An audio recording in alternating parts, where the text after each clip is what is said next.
어젯밤에 눈이 많이 와서 오늘 어떻게 될까 모두 염려를 많이 했겠는데 날이 화창하게 돼서 좀 집에서 빠져나오기 힘든 분 많이 계셨지만 자고로 오신 것도 환영합니다. 여러분 아침에 교회 오시면서 오늘 날이 맑은데 내가 어떤 옷을 입고 갈까? 여러분 좀 생각하셨죠? 저도 생각을 좀 해서 오늘 어떤 넥타이를 맬까? 생각을 좀 하지요. 같은 옷을 입은 사람은 없어요. 다 다르게 입었는데 여러분이 옷을 입을 때 어떤 생각을 하고 입었어요? 옷은 사람마다 좀 특별해요. 오늘 이제 평창 동계올림픽이 끝나지만 시작할 때 개막식 하는 걸 제가 봤습니다. 그 입장을 하는데 보니까 모두가 다 옷을 특별하게 입었더라고요. 날이 추운 겨울이니까 가죽 옷을 입고 들어온 사람도 있고, 또 어떤 사람은 화려한 자기 나라의 자랑스러운 옷들을 입은 사람도 있는데 특별히 눈길을 끈 사람 하나 있었어요. 남태평양 tonga라는 섬에서 온 선수인데 벗은 몸으로 들어오는 거예요. 쫙 벗은 몸으로. 모두가 신기하더라고요. 보니까 벗은 몸으로 들어오는 사람, 화려한 옷을 입은 사람, 가죽 옷을 입은 사람 고루고루 다 섞였더라고요.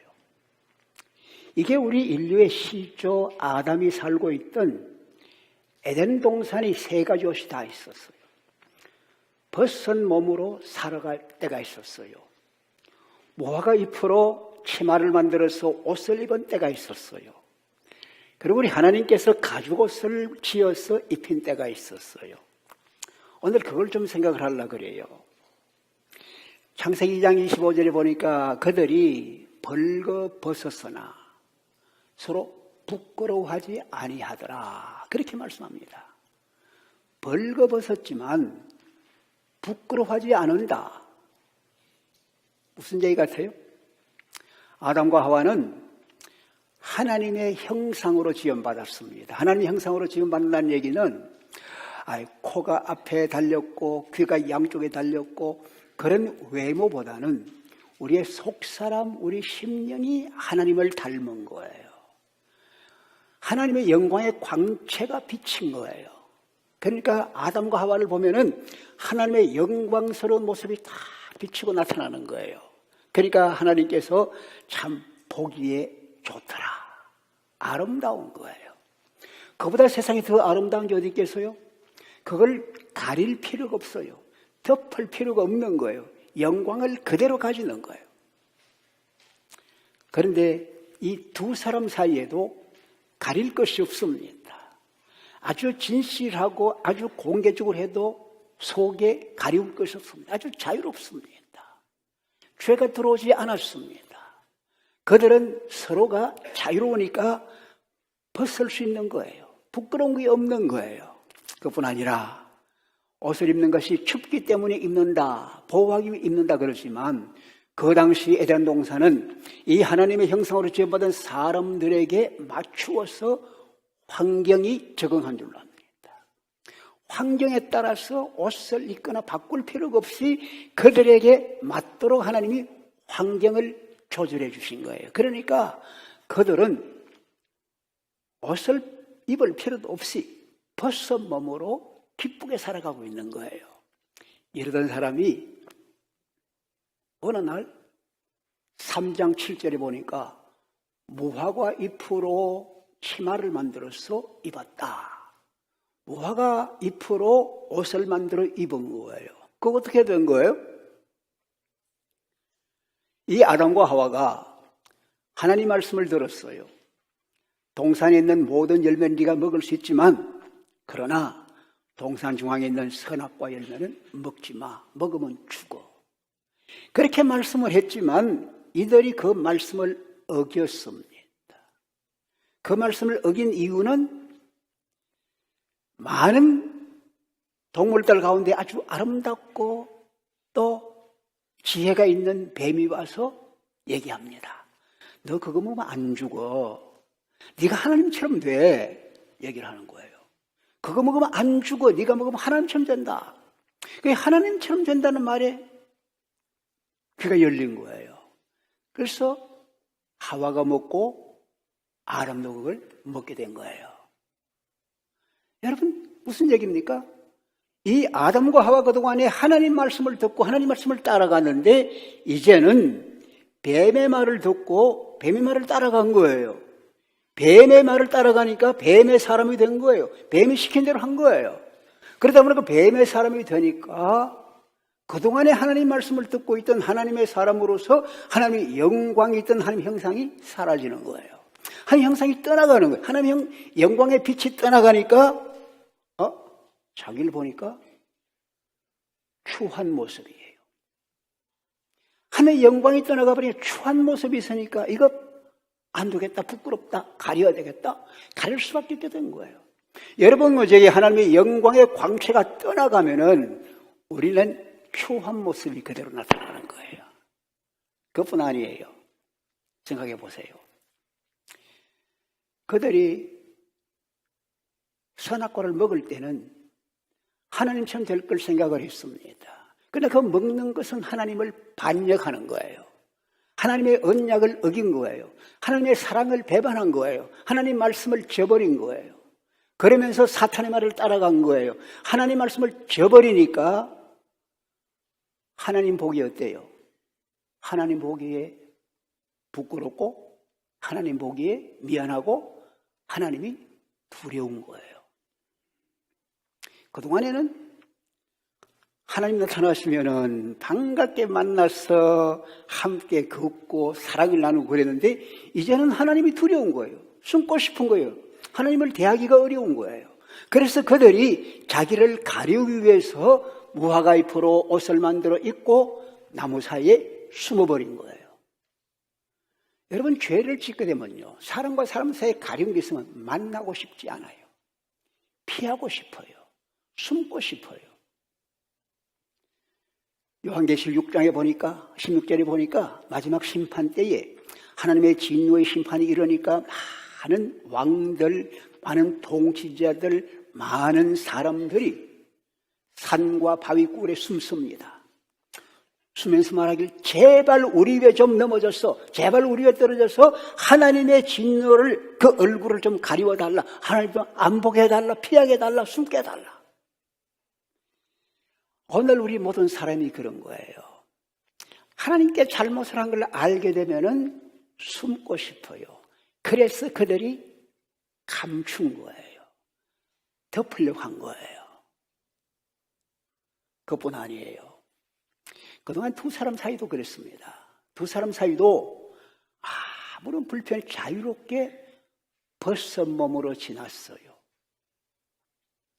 그런데 이들이 잘못한 거예요. 하나님께서 아담에게 묻습니다. 너 어떻게 된 거냐? 그래 물었더니 자기 책임을 자기가 짊어질 생각을 하지 아니하고, 하나님, 내가 혼자 살 때 왜 구태여 그 여자를 만들어 줬습니까? 그 여자가 줬기 때문에 먹지 않았습니까? 지금까지는 자기 부인을 향해서 내 뼈 중에 뼈요, 내 살 중에 살이다, 우리는 하나다, 하나 돼서 그렇게 사랑을 나누었는데 이 순간부터 시작해서 저 여자 때문에 내가 먹었습니다. 저 여자가 나를 이렇게 만들었습니다. 여자에게 핑계를 대는 거예요. 사랑스럽던 관계가 깨지고 만 거예요. 그러니까 그렇게 깨지니까 원망스러우면서 여자를 보기 싫은 거야. 그 여자는 어때요? 뱀에게 속아서 먹고 남편에게 줬지만 생각해 보니 하나님께서 그를 만들어 주신 것이 뭐라고요? 돕는 배필로 만들었어요.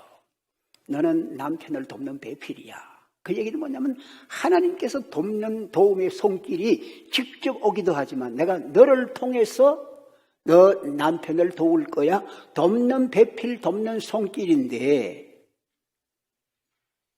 이 여자가 자기가 속아서 먹어서 자기가 잘못된 걸 알면서도 그걸 남편한테 먹게 한 거예요. 남편도 같이 죄를 짓게 한 거예요. 나만 죄 짓지 말고 너도 같이 죄 짓자 이렇게 한 거예요. 그래서 생각해 보니까 자기가 남편을 잘못 인도를 한 거예요. 배필이 잘 되지 못한 거예요. 남편에게 미안한 거예요. 그러니까 그 사이에도 담이 생긴 거예요. 담이 생긴 거예요. 그래서 그들이 감춘 거예요. 두 사람 사이도 간격이 생기고 담이 생겨서 옷을 입고 그들을 덮은 거예요. 가리운 거예요. 이게 무화과 잎으로 엮어서 옷을 입은 거예요. 무화과 잎으로 옷을 만들어 입은 것은 그들이 하나님을 떠난 반역 때문에 죄를 지은 부끄러움, 더러움, 흉한 것 때문에 그렇게 된 거란 말이죠. 그들이 하나님 먹지 말라는 열매를 먹었어요. 하나님께서 말씀했어요. 네가 그거 먹는 날에는 반드시 죽어. 이건 하나님의 말씀이에요. 하나님의 법이에요. 그런데 뱀은 사탄의 말을 사탄이 되어서 먹어봐. 안 죽어. 네가 오히려 하나님처럼 돼. 얘기하는 거예요. 근데 실제로 먹어봤더니 그들이 하나님처럼 되기를 바랬는데 하나님처럼 된 것이 아니라 하나님이 무서운 거예요. 하나님이 두려운 존재가 된 거예요. 그들의 심판이 임한 걸 알게 되는 거예요. 그래서 그들이 하나님 말씀에 따라서 공의가 그대로 임한 거예요. 그들의 행동에 따라서 결과가 온 거예요. 그들에게 심판이 임한 거예요. 그래서 하나님께서 그 심판을 선고하고 알려주는 거예요. 어떻게? 뱀에게 먼저 말씀합니다.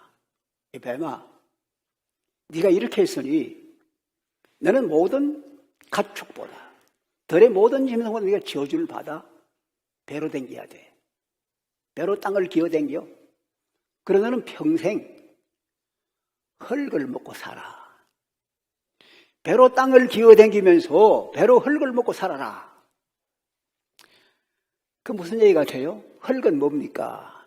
흙이 아담입니다. 아담이란 말이 흙이란 말입니다. 여러분, 이 사탄은요, 사탄은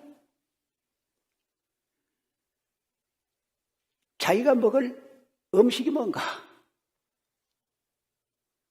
사람을 유혹해서 사람을 넘어지게 하고 하나님을 배반하게 하고 죽음으로 가게 하는 그것이 사탄의 먹이라고요. 사탄은 사람을 유혹합니다. 사람을 못 살게 하는 거예요. 하나님과 떠나가게 하는 거예요. 이것이 사탄이 하는 일입니다. 뱀이 하는 일이란 말이죠. 그런데 하나님께서 말씀합니다. 네가 여자와 원수가 돼. 너 후손도 여자 후손과 원수가 돼. 그런데 여자의 후손이 내 머리를 상해할 거야. 너는 그 발뒤꿈치를 상하게 할 거야. 이게 뱀에게 준 선고입니다. 너는 여자의 후손과 원수, 너는 사람과 원수다. 이 땅에 함께 살지만 원수되어 살아갔다. 항상 대적한다. 그래서 사탄과 사람은 대적하는 거예요. 날마다 사탄은 어떻게 하면 내가 저놈을 하나님께서 떠나게 할 것인가, 어떻게 하면 저것을 내 수하에 넣을 것인가, 이것이 사탄의 계략이라고. 그래서 베드로전서 5장 8절에 보니까 마지막 때에 너희 대적 마귀가 우는 사자처럼 삼킬 자를 두루 찾아다닌다. 자기 먹이를 찾는 거예요. 오늘 이 자리에도 사탄이 옵니다. 내가 삼킬 자가 누군가 찾는 거예요. 누가 여자같이 내게 넘어올까 찾는 거예요. 삼키는 거예요. 대적자라고 그랬습니다. 여러분, 뱀은 창세기 3장 1절에 보니까 아주 예뻐요. 지혜로워요. 아주 친근하게 지날 만한 그러한 동물이었어요. 근데 이것이 하나님 백성을 넘어뜨리고 난 뒤에는 대적자가 된 거예요. 원수가 된 거예요. 여러분, 마귀란 말, 사탄이란 말이 대적자란 얘기입니다. 그래서 요한계시록 보면은 뱀, 옛뱀, 용, 사탄, 마귀 같은 이름이에요. 대적자가 된 거예요. 하나님 백성을 대적해서 삼키면서 살려고 하는 것이 사탄입니다. 그런데 놀라운 사실은 네가 그렇게 한다 그래도 언젠가 너는 끝나. 너 머리를 상하게 할 거야. 여자의 후손이 너 머리를 상하게 해. 너의 삶은 끝이 났어. 더 이상 괴롭히지 못해. 얘기하는 거예요. 그 뭐예요? 하나님께서 다스리는 거 보여주시는, 네가 아무리 사람을 유혹해서 넘어뜨렸지만 그러나 너는 결국 끝이나 멸망하게 돼. 여자에게 말합니다. 네가 그렇게 했지? 임신하는 수고를 하게 돼. 해산하는 고통을 겪게 돼. 자녀를 기르는 아픔이 있어. 이게 여자들이 당하는 아픔들입니다. 과거에는 우리 하나님께서 생육하고 번성하라 할 때에 그런 고통, 그런 수고를 생각하지 않았습니다. 이제 죄를 지은 후에 고통과 수고가 따라간다. 아픔이 오는 거예요. 생각해 보세요. 하나님께서 말씀하시기를 먹는 날에는 죽었다. 죽어서 살았어요? 이미 하나님이 떠나갔습니다. 하나님을 거스렸기 때문에 하나님이 떠나가니까 육체만 있어요. 그런데 죽은 줄 알았는데 하나님께서 말씀하시기를 네가 자녀를 낳을 것이다. 네가 자녀를 낳을 것이다. 고생은 하지만 네가 자녀를 낳는다. 그런데 내 후손 중에 누군가가 저 뱀의 머리를 상하게 하고 사탄의 머리를 상하게 할 자가 나온다. 이게 뭐예요? 심판 중에도 하나님께서 소망과 앞날에 대한 새로운 빛을 주시는 거예요. 이게 뭐 하나님의 사랑이래 말이죠. 하나님의 사랑. 네가 고난하고 네가 죄를 지으면 그러나 내 후손 가운데 언젠가는 저 뱀의 머리를 상하게 할 자가 나온다. 그러면서 말씀합니다. 네가 아담 남자를 원한다. 남편을 사모할 것이다. 남편을 다스릴 것이다. 이게 굉장히 중요한 얘기입니다. 여러분, 여자가, 아내가 남편을 원한다. 그게 무슨 말이에요? 남편을 원하지 않으면 결혼하지 않겠지요. 다 남편을 사모하고 원하니 결혼하겠죠.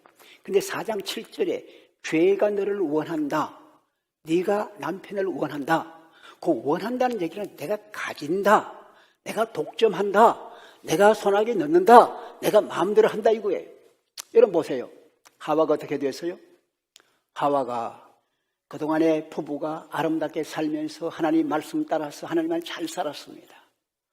그런데 어느 날 이 하와가, 이 부인이 뱀의 말을 들었어요. 따라가게 됐어요.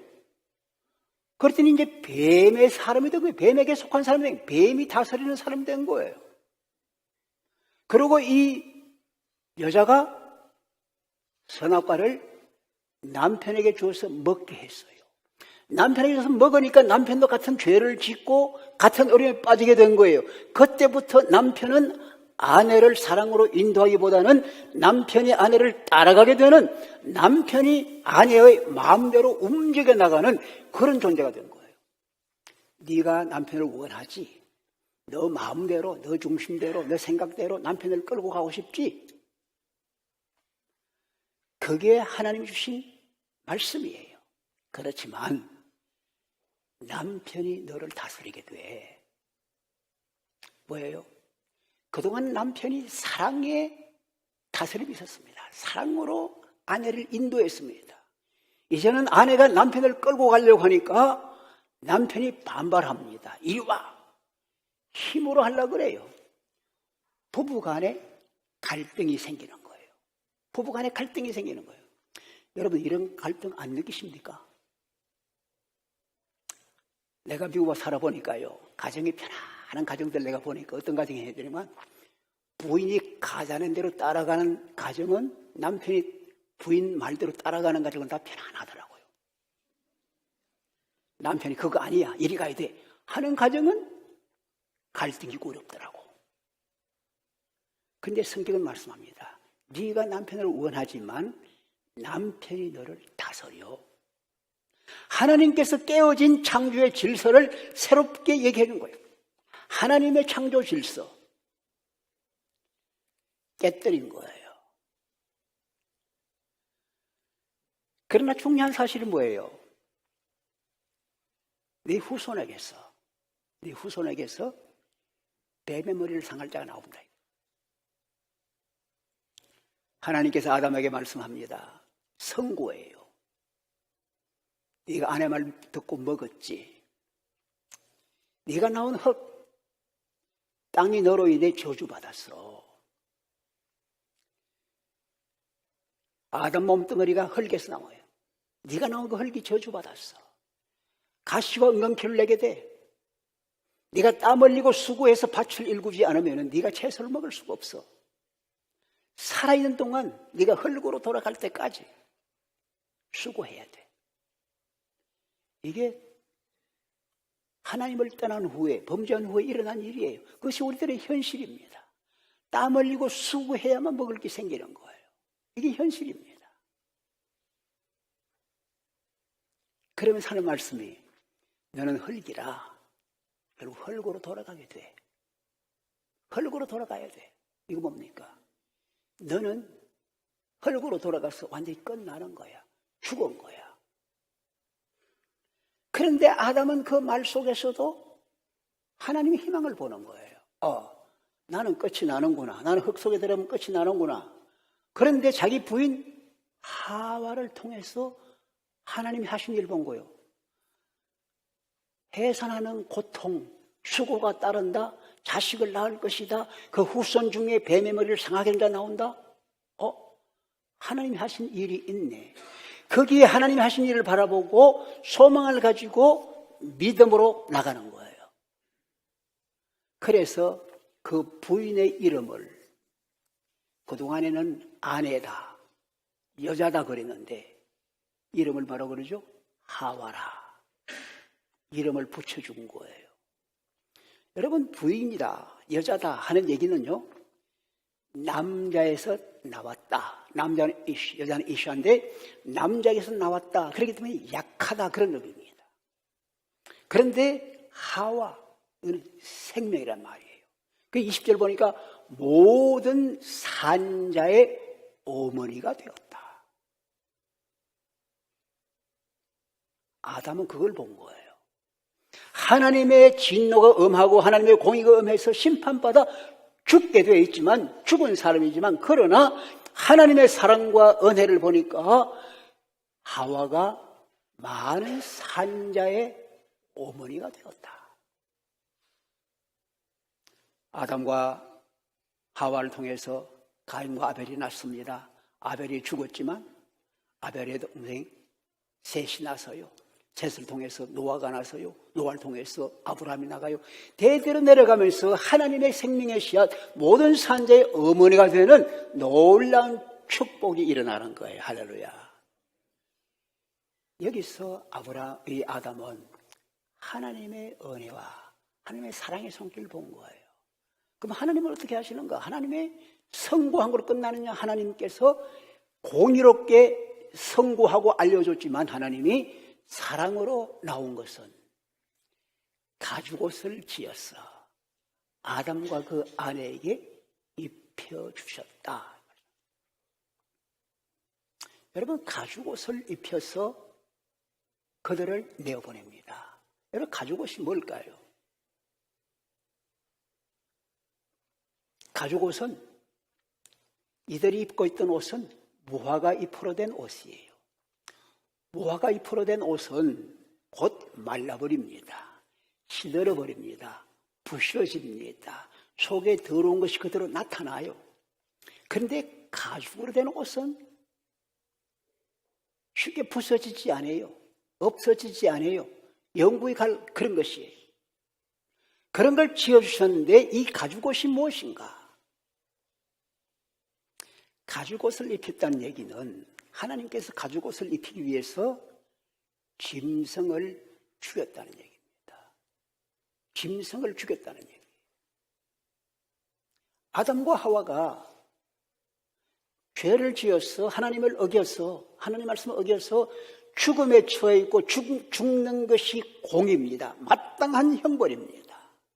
그런데 하나님께서 아담과 하와에게 칼을 쓸 것을 짐승을 잡아주는 거예요. 짐승의 피를 흘린 거예요. 짐승을 대신 죽인 거예요. 네가 죽을 대신에 이 짐승이 죽었다. 그 짐승 가죽으로 아담과 하와에게 입혀주신 거예요. 그러면서 이 아담과 하와는 그 옷을 입을 때마다, 옷을 입고 볼 때마다 하나님 감사해요.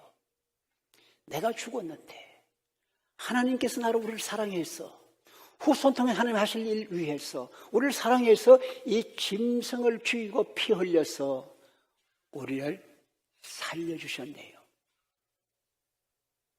감사하는 거예요.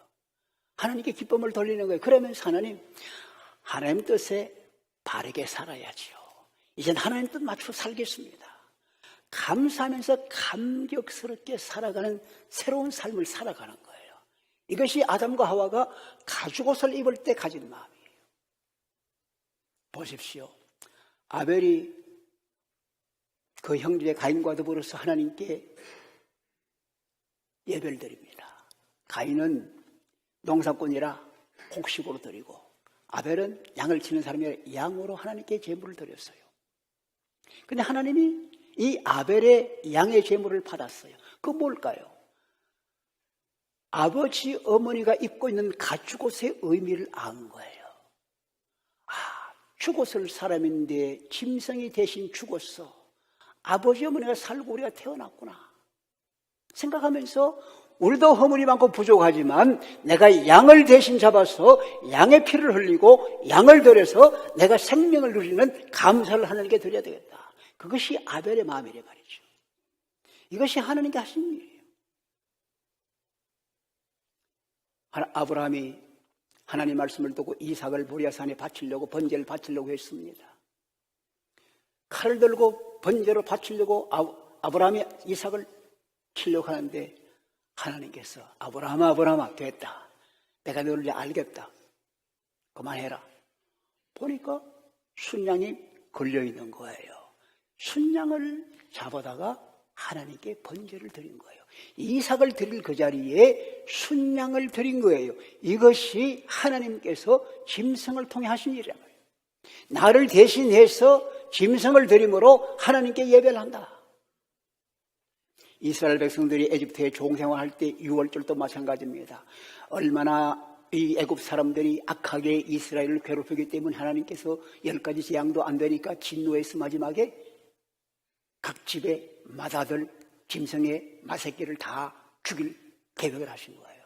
하나님께서 말씀합니다. 이스라엘 백성들에게 너희는 가족이 함께 모여서 양을 잡아서 그 피를 문인방과 문설주에 발라라.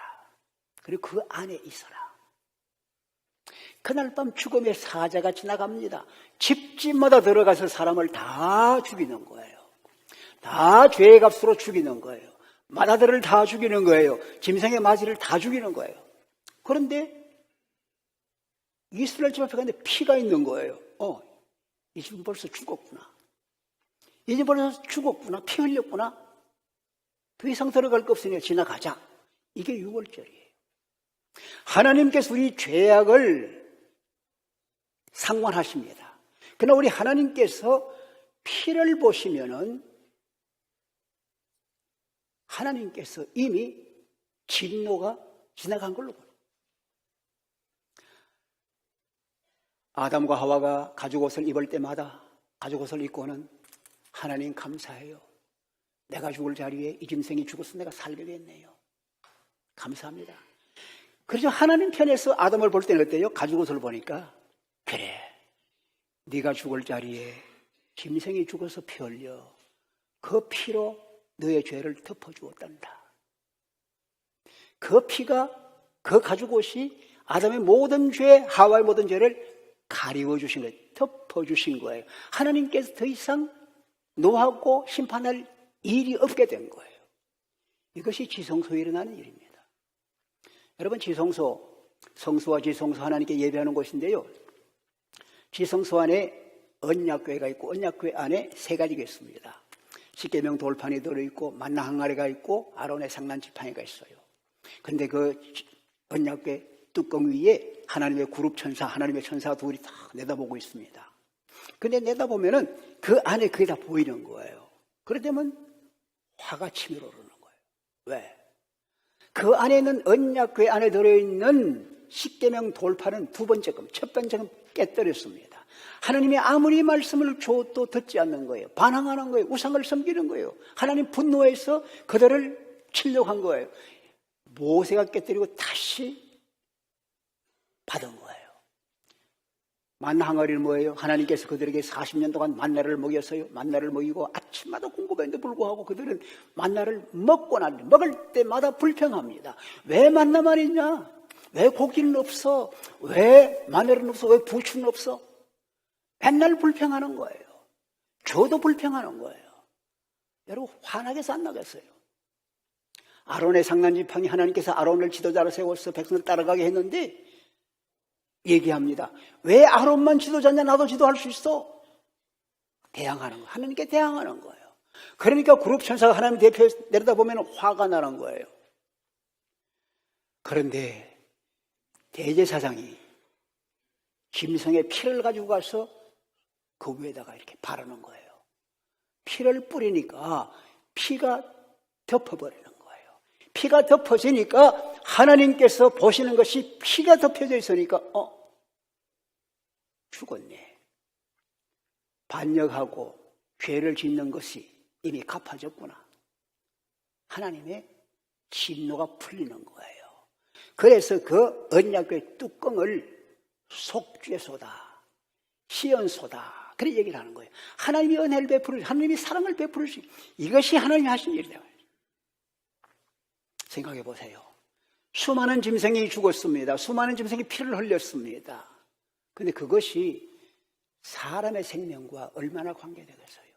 그것은 앞으로 여자의 후손 중에서 뱀의 머리를 상하게 할 하나님의 어린 양 예수 그리스도가 오셔서 하실 일을 보여준 거예요.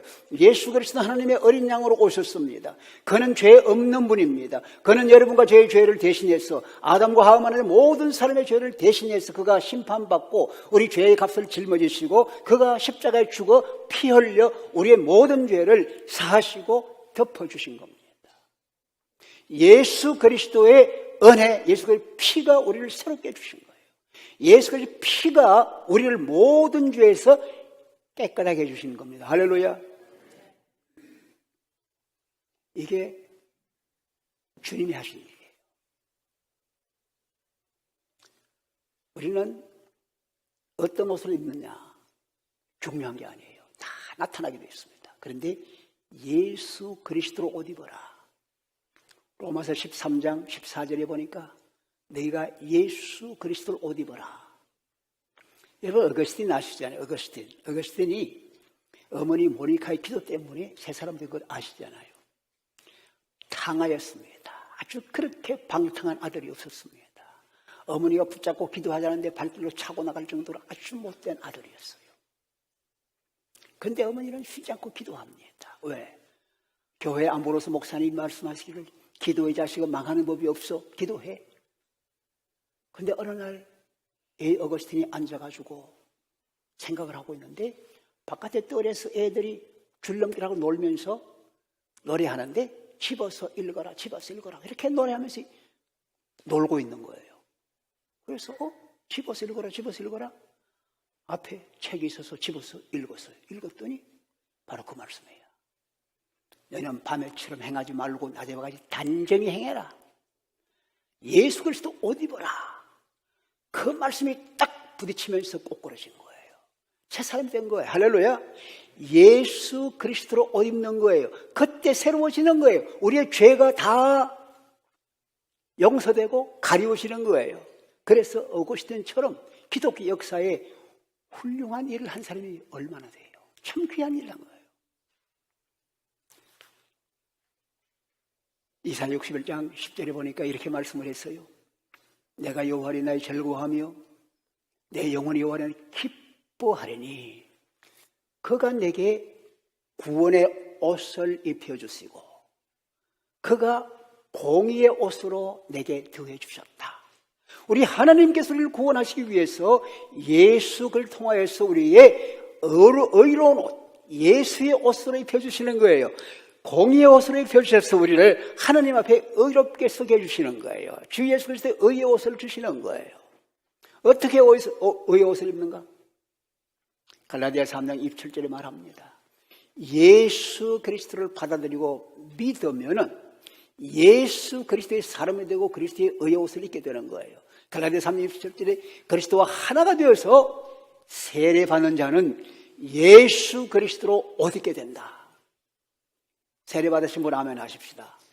세례받고 예수와 하나가 되면 예수의 옷으로 입고 하나님 앞에 의롭게 거룩하게 서는 것 믿으시기 바랍니다. 세례받지 않은 분은 세례를 통해서 예수 그리스도로 옷 입는 예수와 하나가 되어서 하나님의 거룩한 보좌 앞에 설 수 있는 놀라운 축복을 받게 되는 거예요. 자, 우리가 어떤 옷을 입어야 되겠어요? 벗은 몸으로 살 때가 있었습니다. 자기를 나타낼 게 많아요.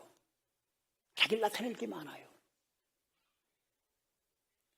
부끄럽고 추하니까 옷을 입습니다. 옷이 날개라. 속은 안 보이니까 겉을 보이기 위해서 좋은 옷을 입고 자기를 뻐기고 자랑합니다. 그러나 사실 옷을 입는 것은 우리의 추함을 나타내는 겁니다. 하나님 그걸 보시는 겁니다. 항상 두려운 마음이 있는 겁니다. 그런데 주님이 주시는 가죽옷, 한 생명을 바쳐서 만드신 그 가죽옷, 예수 그리스도의 의의 옷을 우리가 받아 입기만 하면 우리는 생명을 누리고 영혼을 누리는 거예요. 여러분 보세요. 누가복음 15장에 탕자가 멀리 갔다가 다 탕진하고 돌아옵니다. 회개한 마음 돌아오니까 아버지가 뛰어나가서 그를 받아주면서 애야 가장 좋은 옷을 입혀라. 가장 좋은 옷을 입히는 거예요. 여러분과 제가 세상에서 어떻게 살았던지 간에 회개하는 마음으로 주님의 손을 붙잡고 주님께 돌아오기만 하면 우리 주님은 가장 좋은 예수의 옷으로 생명의 옷으로 입혀주는 것 믿으시기 바랍니다. 이것이 우리가 주님 앞에 감사하는 거예요. 내 의를 자랑하는 것이 아니고 주의 사랑을 감사하고 주의 뜻을 따라 살아가겠습니다. 이것이 우리의 삶이에요. 여러분 지금 사순절을 지납니다. 주님의 고난을 생각합니다. 어떻게 살아야 할까요? 주님께서 내가 죽을 자리에서 죽어주시고 내가 고난당할 걸 고난당해 주시고 나를 위해 대신에 피 흘려주신 주님, 그로 인해 내가 의의 옷을 입고 오늘 살아가고 있습니다.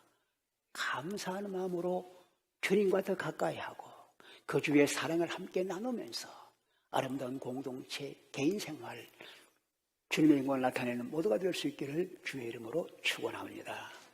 다 일어나실까요?